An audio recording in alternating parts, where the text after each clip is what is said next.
أعوذ بالله من الشيطان الرجيم. بسم الله الرحمن الرحيم. والمرسلات عرفا فالعاصفات عصفا والناشرات نشرا فالفارقات فرقا فالملقيات ذكرا عذرا أو نذرا إنما توعدون لواقع فإذا النجوم طمست وإذا السماء فرجت وإذا الجبال نصفت وإذا الرسل أقتت لأي يوم أجلت ليوم الفصل وما أدراك ما يوم الفصل ويل يومئذ للمكذبين ألم نهلك الأولين ثم نتبعهم الآخرين كذلك نفعل بالمجرمين ويل يومئذ للمكذبين ألم نخلقكم من ماء مهين فجعلناه في قرار مكين إلى قدر معلوم فقدرنا فنعم القادرون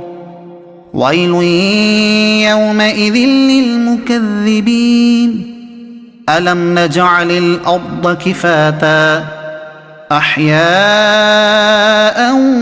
وأمواتا وجعلنا فيها رواسي شامخات وأسقيناكم ماء فراتا ويل يومئذ للمكذبين انطلقوا إلى ما كنتم به تكذبون انطلقوا إلى ظل ذي 3 شعب لا ظليل ولا يغني من اللهب إنها ترمي بشرر كالقصر كأنه جمالة صفر ويل يومئذ للمكذبين هذا يوم لا ينطقون ولا يؤذن لهم فيعتذرون ويل يومئذ للمكذبين هذا يوم الفصل جمعناكم والأولين فإن